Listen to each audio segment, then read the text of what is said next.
Big numbers, big numbers. 100 in the bag, that's a big number. Big numbers, big numbers. Whole team counted, that's a big number.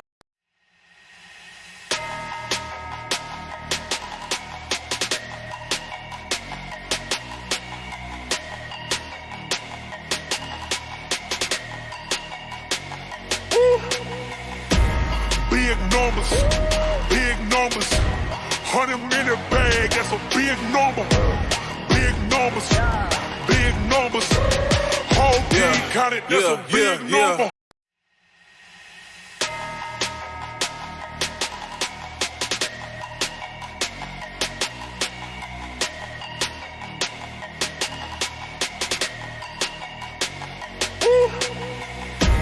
Big numbers, big numbers. 100 in the bag, that's a big number. Big numbers, big numbers. Whole team counted, that's a big number.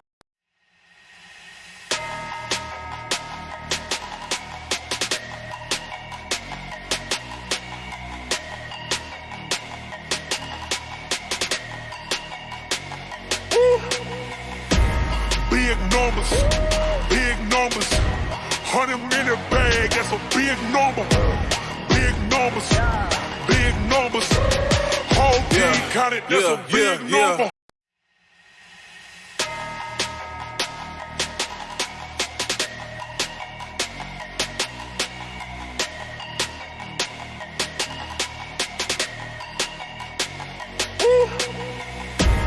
Big numbers, big numbers. 100 in the bag, that's a big number.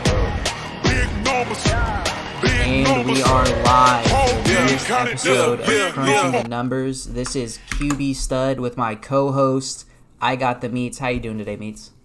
What's going on, QB? Doing good, doing good. I'm here at quarantine, so not a whole lot has changed for us in the SML, but, realize getting crazy out there. That's right, it sure is. So hope everyone's out there doing safe. Thank you guys for being with us in these, these crazy times that we have. So today, what we're going to be looking at is the unveiling of the sheet for SML Season 30, as well as making sure that we really break down the league tier by tier. We want everyone to get their time to shine, their time in the sun, and so we're going to be running through the whole league today. Is there any team in particular that you're excited to see? Yeah, there's a couple. Titans are pretty high up. Broncos are really high up, and there's some teams that are lower than probably they should be. For example, the Giants. For example, the Vikings. So excited to dig into that. All right, so just in the interest of time, we'll go ahead and dive in real quick, and we can have any extra toppings at the end. So we'll go through the bottom tier here, which we have decided to call the bottom of the barrel, the bottom barrel of the league. We start off with the Dolphins at 32. So the Dolphins actually won what was deemed the toilet bowl. I think V2? How many times? Or no, they've played every season this season, I think, but they've won the last two toilet bowls at the very least against the Tennessee Titans. But we're not going to talk about them in this tier. There are a few tiers up there, so that'll be something we can talk about then. But that is their lone loss of the season. What do you think about the Dolphins? Not a whole lot to remark on. I know KJ is not the best player. KJ, I love you, but he's a solid player. He can win some games, and that Dolphins team does him no favors. You're exactly right. He does a decent job with the ground game. He does a decent job on defense. For some reason, he got rid of Jerome Baker, and then I think his starting quarterback right now is like a 57 overall or something like that. So that definitely doesn't help him. Yeah, real quick in the chat, Graham says he's wearing his baseball stuff today, too. Yeah, let's pour one out for opening day. Hopefully we'll get that eventually. Yeah. Although, the Orioles have a better record right now than they will in September. So That's right. All right, anything else on the Dolphins? Not a whole lot to hit on here. They're currently 1-5, though the sheet does not reflect that. This is just through week 5. Yes, so they are 1-5 right now, which I believe would be 1-4 on the sheet. Mm-hmm. 60 points scored, 166 given up. So got to get that defense fixed. Not a whole lot to say. Yep. And so the sheet actually has them as staying at 1 win for the rest of the season. That is 1-15 projection for the Dolphins. Speaking of 1-15, we're on to the Raiders at 31. Very similar points for, exact same points allowed through week 5. What are your thoughts on Raider fan? All right, listen, I'm usually on Raiders' side, but after that game that I had with him the other day, I won, I think, 31-0. I'm always on his side, almost always, okay?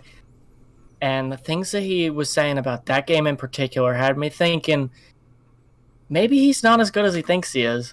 And I know Rader's a smart guy. Like, he knows football better than a lot of people in the league.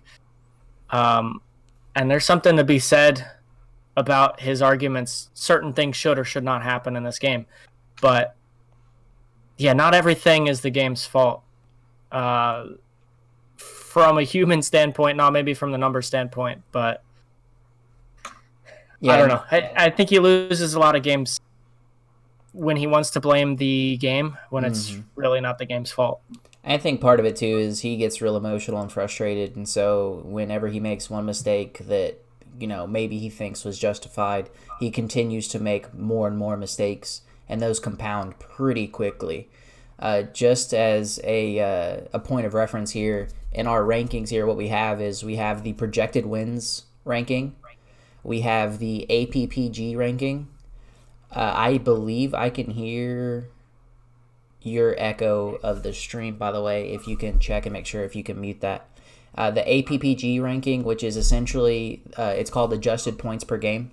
And so it gives you a ranking on how impressive each performance was. We combined those two rankings, and that's how we made this tier list.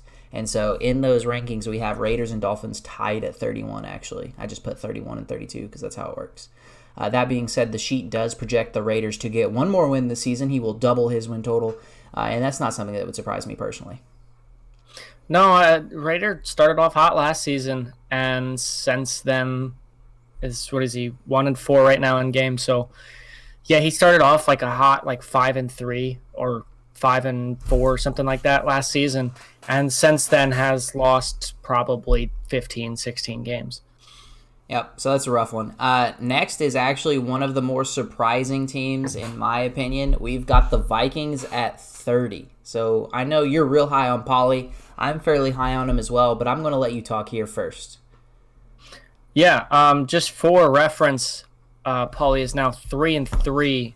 Not sure exactly what he is on the sheet. 2-3. 2-3. Okay, so he's up to 500. I think really low. Think he's too low.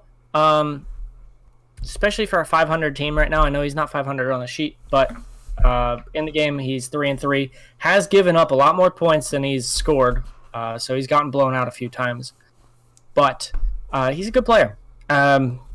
It's another team that just does him no favors. And Pauly's done a remarkable job in the season and a half or 2 seasons that he's had to turn that team around already. But it was, that's a tough team to work with.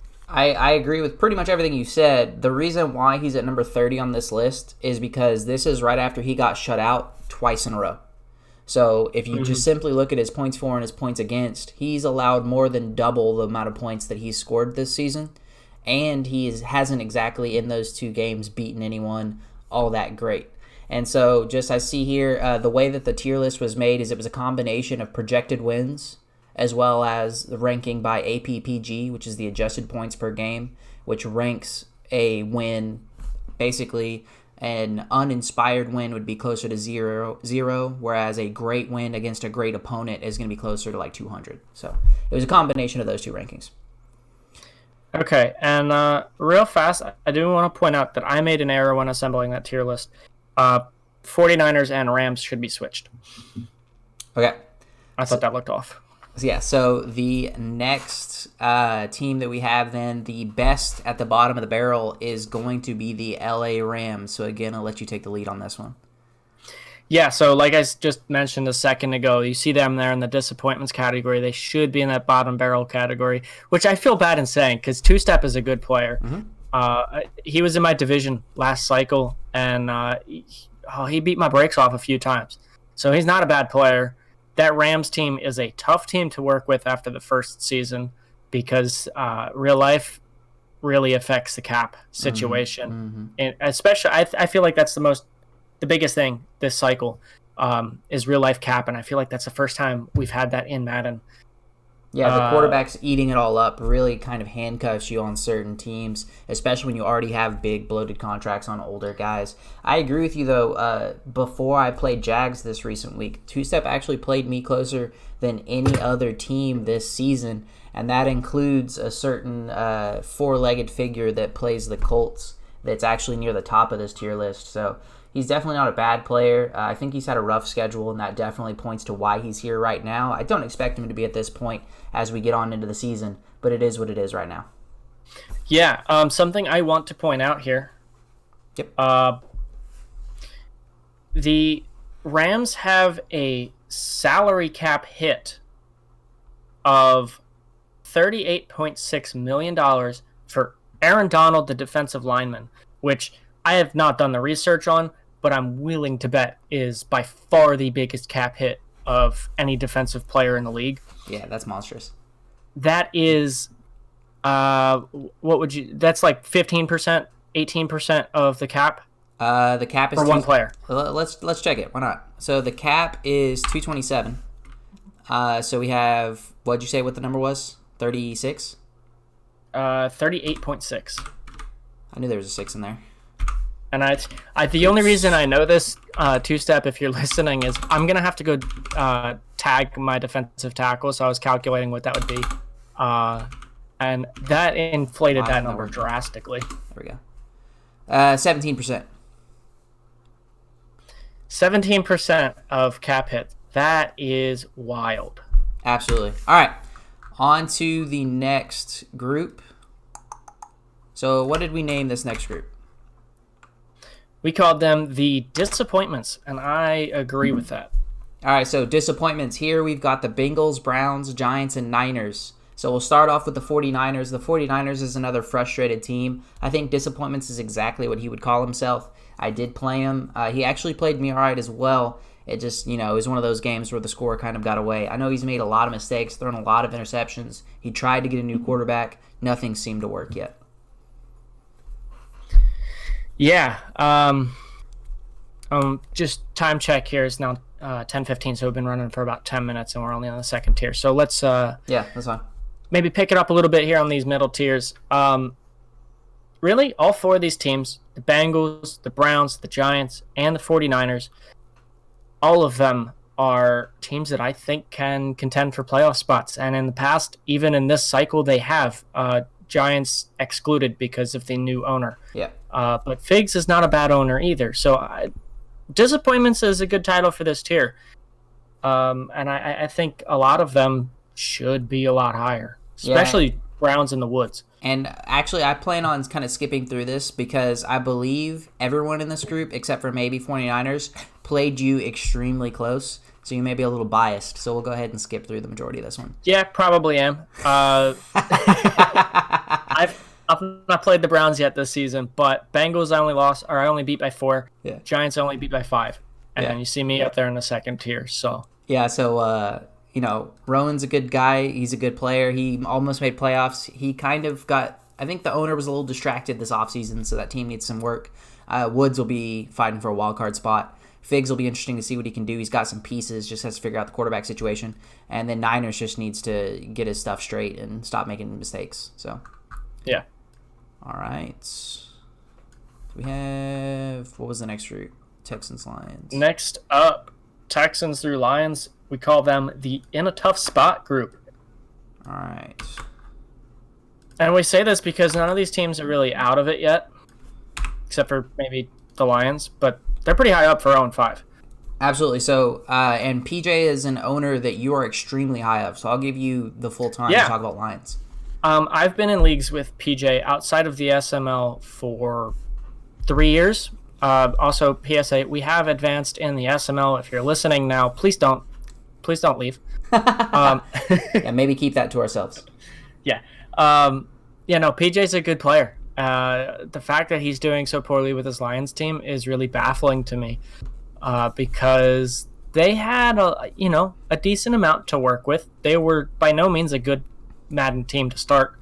But PJ's a good team builder, and he's a good player. So, all right, and then we've got Colton. It's kind of surprising. For sure. We've got Colton the Cardinals, who does fairly well in the win column at the beginning of the season. He dropped off massively toward the end of last season, and he looks like he's starting that descent a little too soon now. I know quarterback play is something that he has issues with. I think he's re-signed Nick Mullins to be his starter, so I'm just going to kind of let that speak for the state that his team is in right now. And then we actually see Field at 22 with the Texans. That was a team where even just a season and a half ago, people were considering him somewhere in that 10 to 12 range. What is he doing down here? Man, Field has been oddly consistent in that he comes so close to making the playoffs. I don't actually know if he's made the playoffs this cycle, but he's always very close to it. And he usually is. He's like another, Mike FML. Almost always between 7-9, maybe 6-10 on a bad season, and you're 9-7. So Field, it's just gonna 1-4. He's also in the toughest division, one of the toughest divisions in the league, not the toughest, but top half for sure. Yeah, he'll pick up the rest of the season. So just to point out, he actually ranked in at 13 in APPG. So what that tells you is he's had a very, very tough schedule to this point, and he's actually played admirably. He's 50 points down on the point differential, but that being said, it's, again, a very rough schedule, and so that's not the worst spot to be in. So just, kind of pointing heads up to Field, you're in an okay spot. Just get it together as your schedule should lighten up. Yeah, if you're ever looking at a sheet like this and you see Field in the bottom 10, bottom 12, it's likely a tough schedule. Absolutely. All right, so on to the next tier. We now have the guys that are what we're going to call the middle of the pack. So we've got two surprise guys here. Can those of you at home guess what the two surprise teams in this tier are? I see one that is drastically higher rated than normal and one drastically lower than normal. I don't know if either of them will stay there for the remainder of the season, but we'll find out. I would expect both of those teams to hard split in either direction. I would expect the Governor and the Eagles to skyrocket up this list, and I love you, Tiny, but you're going to work your way back here. He has 2 wins, which is the highest he's had, I think, since like season 2 or something like that of this cycle. So he's played fairly well. Those wins were against, I know he beat Field and he beat, I'm not sure, I'd have to check, but, that's one of those things where that's rough. And then Gov, I think, had 2 sim losses and he lost to the Redskins. So that doesn't tell me that you're playing poorly at that point. He will naturally move up this list as he continues to play. Maybe not necessarily a bold prediction, but I'm going to put this out there. All 5 of those teams in this category, Falcons, Saints, Chargers, Eagles, and Titans, none of them will be there at the end of the season. All be in different tiers, either higher or lower. That's an interesting point. I think the Chargers and the Saints will stick around, maybe even the Falcons. So I actually completely disagree with you. I've just got Eagles and Titans bailing. I'll keep the rest of them here. So let's move on. I love ZZ, but looking at his schedule, he does have a pretty tough schedule coming up, including some 50-50 games. So, ZZ, maybe stick around. Maybe you make a push for those playoffs. 2 and 3, got to get on no horse, though. Yeah, I think it would be tough for him to push for the playoffs. I think he's going to be happy being one of those middle-tier teams. That being said, I would expect the Falcons to win some games they're not supposed to win and lose some games they're not supposed to lose. And then Blunt and the Chargers, I think I've played him once. I can't figure him out. He was a playoff team one season, and then last season I think he had like 3 or 4 wins. I have no idea. I genuinely don't know, so there's not much I can say on him. Yeah, Blunt Burner last cycle was among the worst in the league every season. Mm-hmm. This cycle has been by far the most bipolar player in the league. He's made the playoffs twice, and he's also finished with maybe 2 wins, 3 wins, twice. Mm-hmm. So it's give or take with him. It's maybe he'll be good, maybe he won't be. So just something to point out that kind of favors what you were saying. Blunt actually is at 24th in APPG, so that tells me that he has not played great teams to this point in the season. and ZZ actually is 26th. So that would point to ZZ eventually crashing down once, like you said, his season starts to pick up. Blunt definitely has some high work ahead of him. On to the next tier.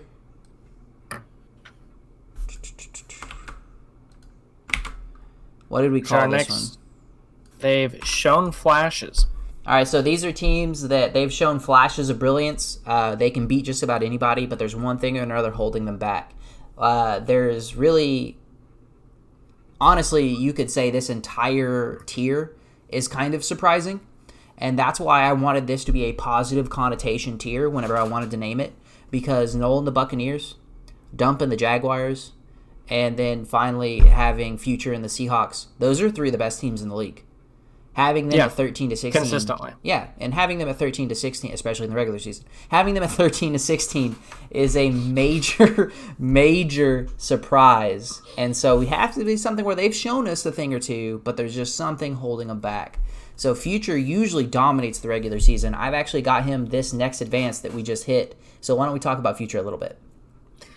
Future is an interesting character because, like you said, he dominates in the regular season. Last cycle just picked up his first win, which moves him to 1-5 in the playoffs this cycle. Mm-hmm. Normally, you look into that and you say, "Oh, folding chair, can't win in the playoffs." Mm-hmm. But he has drawn some tough matchups in the first round of the playoffs. Every single season, it's either Gov or it's Grams or it's Oshie, almost every single season. And that sucks. Because, I mean, you can't blame that guy for not winning those games. As someone that played the NFC East last season, yeah, that division's a bitch. And he's going to have to play them every time if he's either the 2nd seed or the 4th seed. So it gets rough. On to Dump and the Jaguars. What the hell is he doing at 15? No idea. Took that week 1 loss to the Colts. Just looked off, you know? Mm-hmm. Chalk that loss up to the Colts as whatever, you know? Maybe he wins that game. That's a toss-up game usually. Mm-hmm. But he just looked off. He's not usually getting shut out. Mm-hmm. This is one of the highest-scoring teams in league history last season. Mm-hmm. And got shut out week 1. And I think it's just set his tone for this season. I think it's going to be a disappointing season for the Jags. And he's got a chance to prove me wrong because he can win a lot of his remaining games. But, yeah, I think that week 1 loss really just took him out of it. I completely disagree with you. No one in the SML has had a tougher season than Dump through 5 games, probably in the entire cycle. He's played Colts twice. He's played the Pats. He's played the Bears. And, who is his other game? The Dolphins and the Packers. Which one of those was in the first 5? Dolphins was week 6, so Packers. That just proves my point. He's played only teams in those top 2 tiers through 5 weeks. If you look at APPG, I've had some people that don't like that statistic, that they think, APPG doesn't mean anything. Even though Dump was 2-3 through week 5, he's a top 10 team. I don't care if he only has 2 wins. I don't care what his point differential is. He's played fairly well against the best the SML can offer. That's a top 10 team. I don't give a damn what the stats say. I don't care where he shows up, rank 15. That is a top 10 team. APPG shows that. Boom, advanced metrics. I'm going to disagree with you, and I'm going to disagree with you for one key reason. I think his schedule has not been as tough as this metric makes it out to be. We make a statement every time we do this show, and we say this sheet gets more and more accurate the more games that are played in the season. Correct. We are only in week 5. Yeah. I think I'm looking ahead of the schedule right now. I'm seeing at least 4 games, which probably all 4 are his losses, that doesn't look like the Dump that we know. Both losses to the Colts were by multiple scores, which he usually plays them tough. Arguably the best team in the SML, okay. Arguably, but he usually plays them tough. Okay. And usually competes. Maybe he loses, but maybe it's usually 1 score. Yeah, sure. I see a win over the Bears and the Dolphins. Blow out the Dolphins, win by 5 over the Bears. Week 6, not counted for you. Yeah, so he beat the Bears, which is arguably the best team in the NFC. Actually. It was week 3? Yes. Okay, I was wrong. Week 6 to the Patriots, that's you, was week 6. So he didn't show up on that. Okay. So his APPG would be even higher, by the way, than 10. Yes. I see a 3-point loss to the Packers. I think he should win that game 100% of the time. Laurier's maybe playing lights out. Have you seen Laurier's defense this season? He's I playing have, and lights he's out. put a lot of money into that team. Yep. But he's not been the same this cycle as he was in years past. But I'm telling you, he's got it back this season. The Packers are dangerous right now. I said that last season. I was proved wrong. Yeah.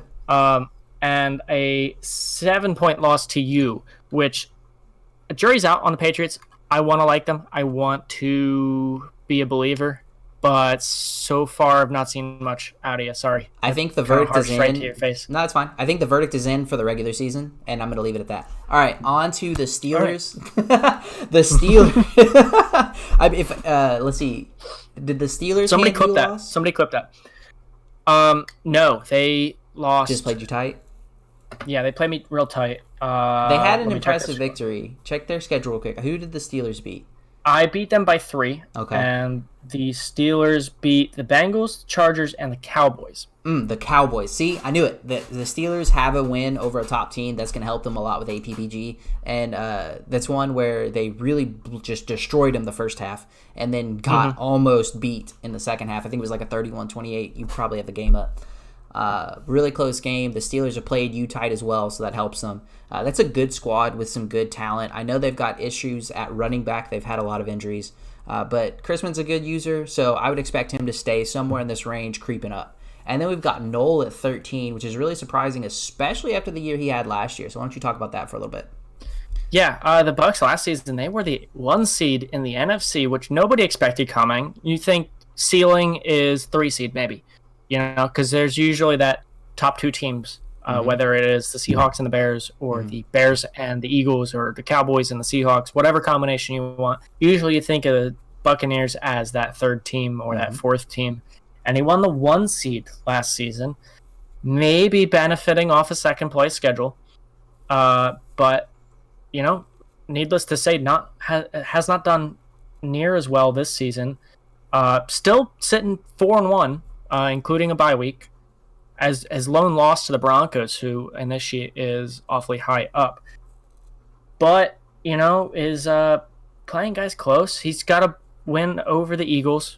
All right, but as you see in the sheet, not going to do much for you this season right now, on paper at least. And he's got a blowout win over the Giants, and then 2 pretty close wins against Panthers, who are pretty high up on the league too. So, yeah, I don't know. It's a good team. It's good. I expect him to go up. I don't expect him to finish here. I expect him to go up, but has not been as good as last season so far. So he's going to go up because the season's going to get tougher. The only team he played in the top 2 tiers that you mentioned was the Broncos, and the Broncos are only there because of their victory over the Buccaneers. If the Broncos lost that game, they wouldn't be... And the Ravens. We're not going to talk about it.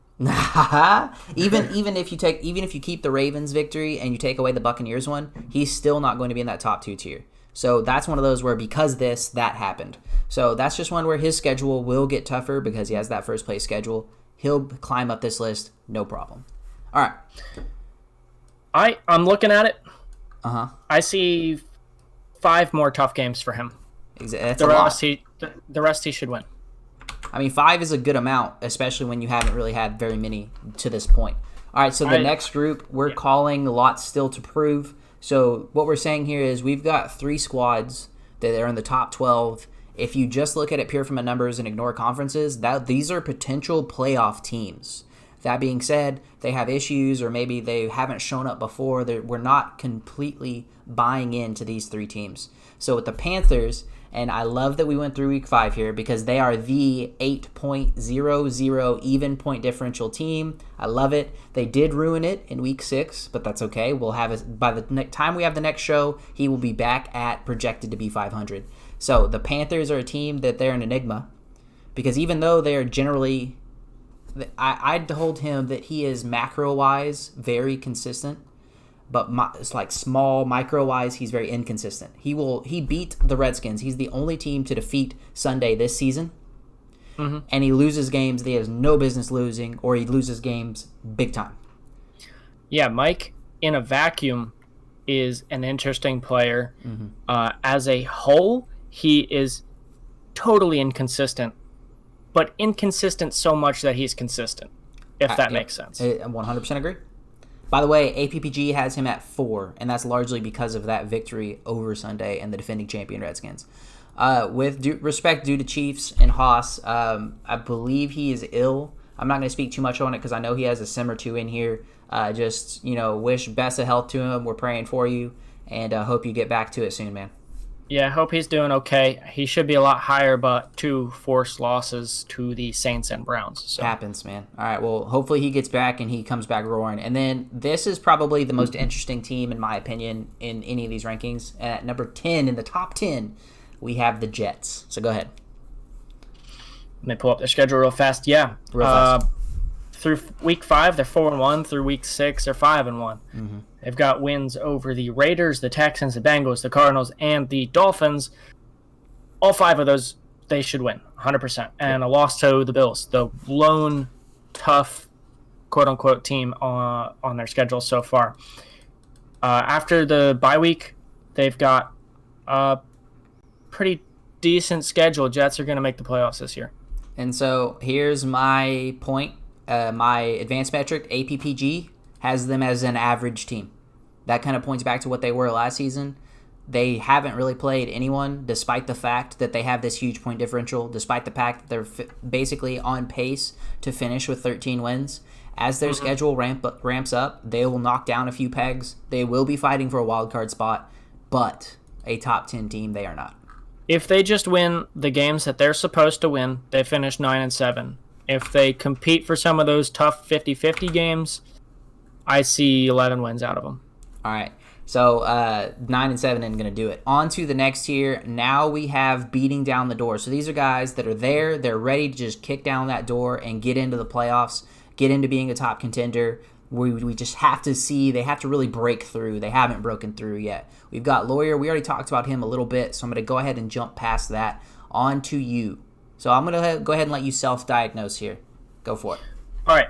My number one issue, and the reason that I'm 9th and not in that top 5, is completely my defense. Mm-hmm. I am 3 points away from being, 6-0 now. Yeah, 6-0 now, yeah. 3 points away from 6-0, and lone loss to the Broncos you see also in that tier. But every game has been close with 2 exceptions. So I got to get that defense fixed. Absolutely. The Cowboys are a little surprised to not see in the top 5. They're at 6. But then when you look at the top 5 teams, it's not surprising anymore, especially since this was adjusted. So the Broncos actually defeated the Cowboys, didn't they? No, just the Steelers did. Broncos, they beat the Saints, Buccaneers, and Ravens so far. Yes, never mind. So actually the Cowboys were ahead. This just got mispasted. It's fine. So the Cowboys is 6, just outside the top 5, which is fair when you look at the top 5 teams. The Broncos have an excellent win. They played everyone tight. They're actually the number 1 APPG team. The Cowboys are number 3. So those are 2 great squads. Just going to see if they can continue that play over the rest of the season.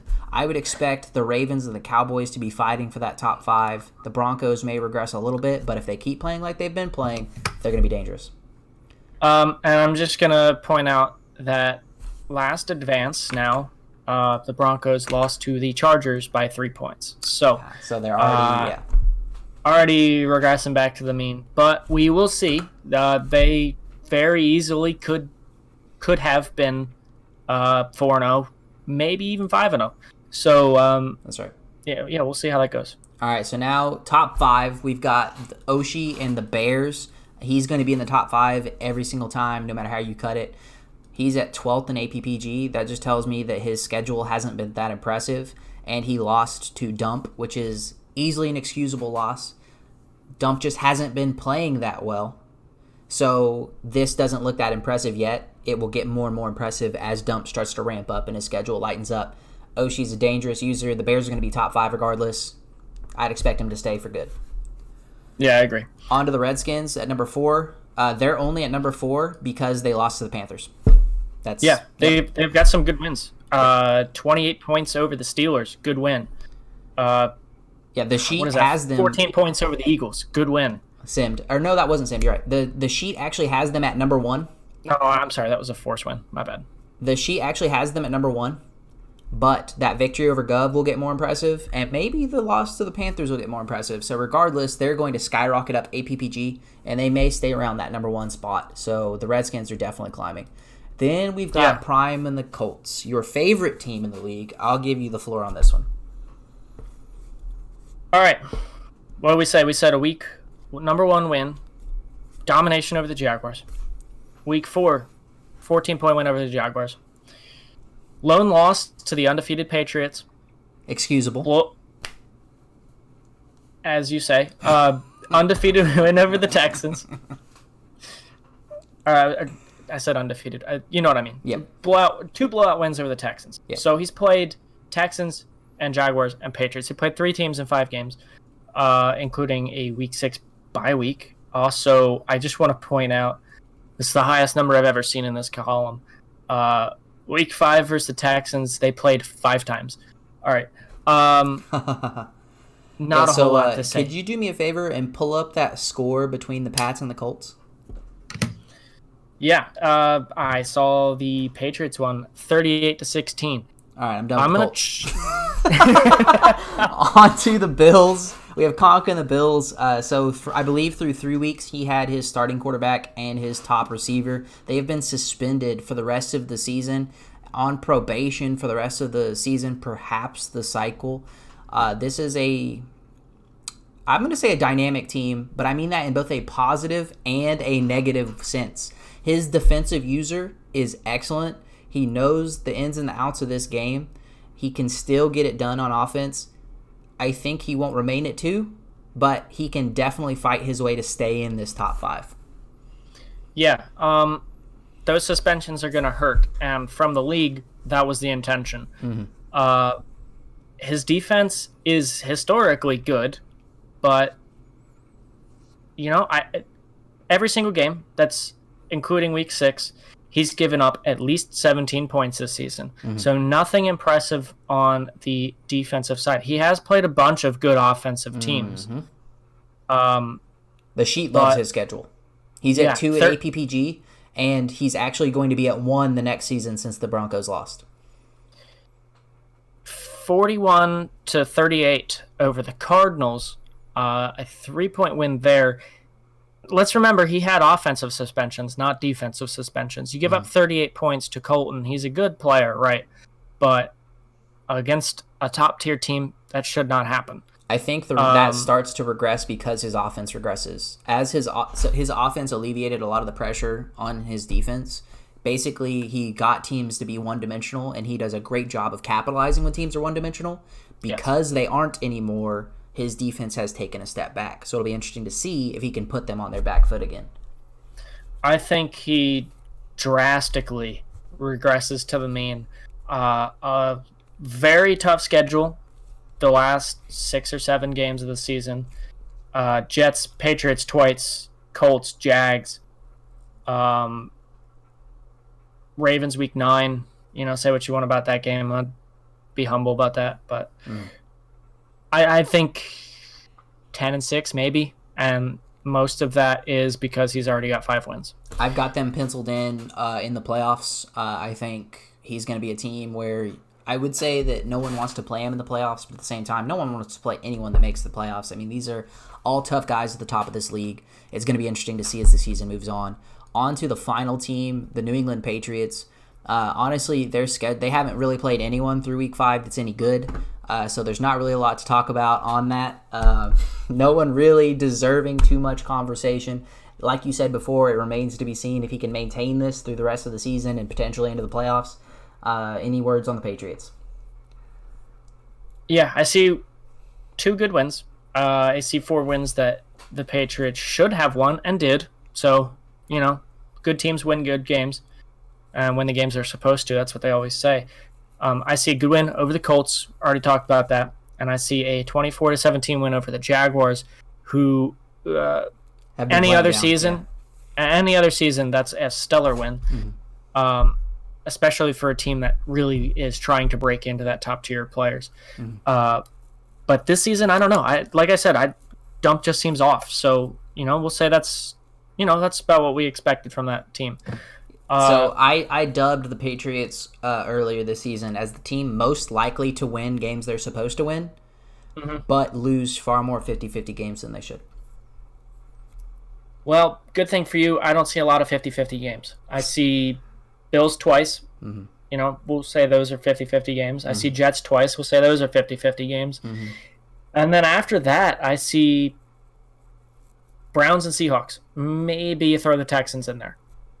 Yeah, So I think this Texans team, if they're not the 1 seed, they may get a bye. If I beat Future and the Seahawks next week, we're going for 16-0 so that we can get that first round exit in the playoffs. This has And I'll been... finally get to... Go ahead. I'll finally get to bring back that undefeated watch graphic that I had a couple years back. So we had no undefeated teams after week 4 last season. That was wild. Yeah, that is crazy. And then now the Patriots, as you see, are the only undefeated team left this season, and they've got a tough game up against Future and the Seahawks this week. So though it's worth noting, we have 9, count them up, 9 one-loss teams in the league. So that's right. Lots of good teams out here. You take one loss near the top, that's going to hurt you badly. Absolutely. All right. It has been just over 30 minutes, so I'll go ahead and let you sign us off, unless you have anything else that you want to say to everybody at home. Not a lot. I think we hit all 32 teams. I think that's the first time that's been accomplished in a live stream podcast, at least since the team draft. Yeah. So, yeah, it was a good show. All right. This is QB Stud signing off with Crunching the Numbers. Thanks, guys. See you guys.